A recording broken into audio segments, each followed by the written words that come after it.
talk about mission and vision. I think a lot of us really are craving to understand, like, well, how all this fits together, and as a company, what are our core beliefs? And when you look at both former Logmein and Gecko, they had a lot of similarities. But ultimately, this is part of an operating system that I've talked about before. I'll just, for one moment, just talk about this because we're about to fill this in. So everyone's seen this. I've shown this slide, I think, 3 different times. This is how we run our business. Every company needs an operating system. This is ours. So before, we've talked about our 2017 priorities many, many times. Leadership behaviors and operating principles are something I've rolled out over the last 3 months. And operating mechanics, how we're cascading information through the company.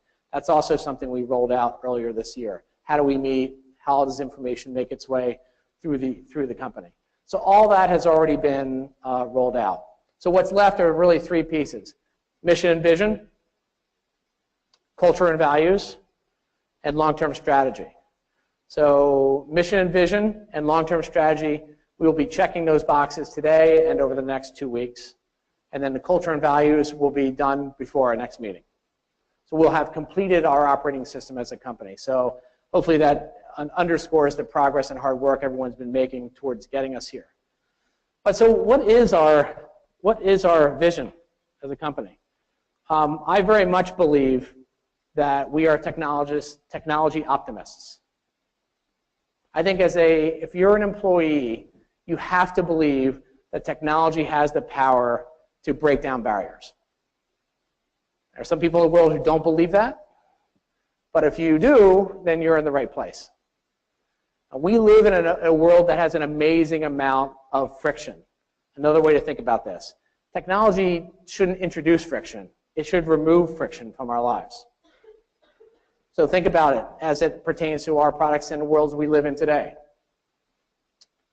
If it takes 5 minutes to wait before a meeting starts because you're waiting for someone to figure out how to connect from a mobile device, someone has to dial in, what's the access code, how do I get the projector in the room hooked up?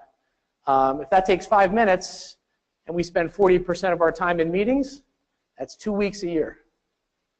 2 weeks a year, just waiting for meetings to start. That's what I mean by friction. Friction is when you're trying to get support for a product and you want to communicate via chat and the company wants you to call and sit in a queue. That's friction. People don't tolerate that. There is no excuse to be able to tolerate kind of bad support. And we know the cost of that is that people leave and don't buy from that company anymore. That's another example of friction. Another example is how many people use reset password more than 1 time a week. We know most people, let's see, because you're all LastPass users, that's why you don't do that. But we know most people, that is a significant amount of friction in their lives, trying to get access to the applications or devices that they need to get their work done. And we can eliminate that friction. That is our job, is we should be eliminating the friction that prevents people from reaching their potential. To put it another way, we unlock the potential of the modern workforce.